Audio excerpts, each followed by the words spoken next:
हवाई कनेक्टिविटी से जुड़े इंफ्रास्ट्रक्चर को आज मजबूत किया जा रहा है।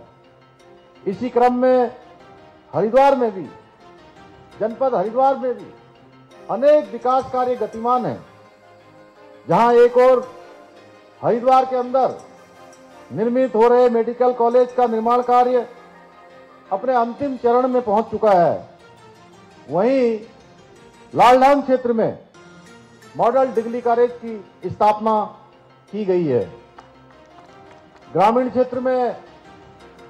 क्षेत्र में लोगों को बेहतर स्वास्थ्य सुविधाएं उपलब्ध कराने के लिए ग्राम श्यामपुर में स्वास्थ्य केंद्र की स्थापना की गई है।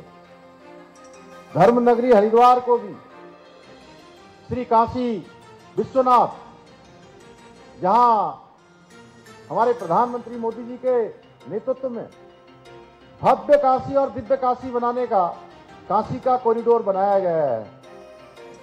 एक समय जब लोग भगवान विश्वनाथ जी के दर्शन करने जाते थे तो एक सकरा सा रास्ता होता था और दर्शन करने में कठिनाइयों का सामना करना पड़ता था। लेकिन हमारे प्रधानमंत्री मोदी जी की इच्छा शक्ति के कारण से आज काशी का कॉरिडोर बन जाने के बाद वो पूरे हाईवे जैसा निर्मित हो गया है। एक साथ लाखों लाखों लोग आज बाबा विश्वनाथ जी के दर्शन कर रहे हैं, बाबा भोलेनाथ के दर्शन कर रहे हैं। इसी प्रकार से उज्जैन में महाकाल कॉरिडोर, इसी की भांति हम भव्य और दिव्य रूप देने के लिए हरिद्वार और ऋषिकेश कॉरिडोर के लिए भी काम कर रहे हैं। उसके लिए अभी 1-2 दिन पहले श्री मदन कौशिक जी भी हमारे साथ उस बैठक में थे। अनेक सुझाव, अनेक प्रकार के लोगों के अलग अलग प्रकार के सुझाव आए हैं। अन्य लोगों से भी हम कंसल्टेंट कर रहे हैं, सभी के सुझाव लेकर उस काम को भी आगे बढ़ा रहे हैं।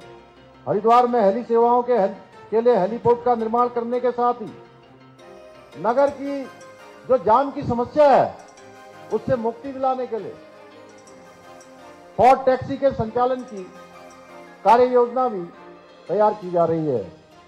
हर की पैड़ी से मां चंडी देवी तक रोपवे के निर्माण को हरी झंडी मिल चुकी है, जिसका निर्माण कार्य शीघ्र ही प्रारंभ हो जाएगा। लालधाम की बरसाती नदी में पुल के निर्माण के साथ ही झूला पुल बनाने की दिशा में भी कार्य किया जा रहा है।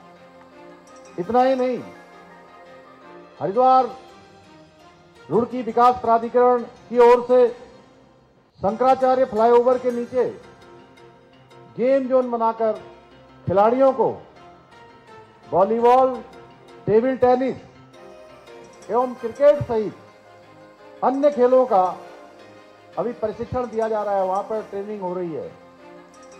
इसके साथ ही दूधाधारी फ्लाईओवर के नीचे बृहद स्तर पर पार्किंग, कॉमर्शियल कॉम्प्लेक्स, पार्क सहित अन्य विकास के कार्य कराए जा रहे हैं। आप सभी जानते हैं कि पहले की सरकारों के समय में कांवड़ पटरी मार्ग पर हमेशा अस्थायी कार्यों को प्राथमिकता दी जाती थी, लेकिन हमारी सरकार द्वारा कांवड़ पटरी मार्ग को अब स्थायी रूप से विकसित किया जा रहा है कि केवल कांवड़ के समय में नहीं, अन्य समय में भी इनका उपयोग आम जनता के हित में आ सके। भाइयों बहनों, प्रदेश में इंफ्रास्ट्रक्चर को मजबूत करने के साथ ही हमारी सरकार फ्लाइंग जैसी जो एक बड़ी समस्या है उसको जड़ से समाप्त करने और राज्य के अंदर निवेश लाने, उद्योग स्थापित करने और स्वरोजगार को निरंतर आगे बढ़ाने के लिए ऐसी योजना बना रही है जिससे इस क्षेत्र में काम करने वालों को प्रोत्साहन मिल सके। हमारी सरकार द्वारा दुग्ध उत्पादन, मधु उत्पादन, कृषि, बागवानी, सुगंधित पौधों एवं फूलों की खेती और होम स्टे निर्माण को भी बढ़ावा दिया जा रहा है। लखपति दीदी योजना के माध्यम से वित्तीय सहायता प्राप्त कर महिलाओं को आर्थिक रूप से सशक्त एवं आत्मनिर्भर बनाया जा रहा है। वहीं क्योंकि मैं आप सबको देखता हूं, हमारे प्रिय विद्यार्थियों को देखता हूं, छोटे छोटे बच्चों को देखता हूं, तो मुझे उनमें देश का भविष्य दिखाई देता है, भारत का भविष्य दिखाई देता है। तो भाइयों बहनों, मैं आपको बताना चाहता हूं, हमारी सरकार ने नकल विरोधी कानून लागू करके माफियाओं पर, नकल माफियाओं पर शिकंजा कसने के साथ ही पिछले 3 वर्षों में पारदर्शिता के साथ 19,000 से भी नौकरियां प्राप्त हुई हैं। ये अभूतपूर्व कार्य किया गया है। और नकल माफिया और अलीगढ़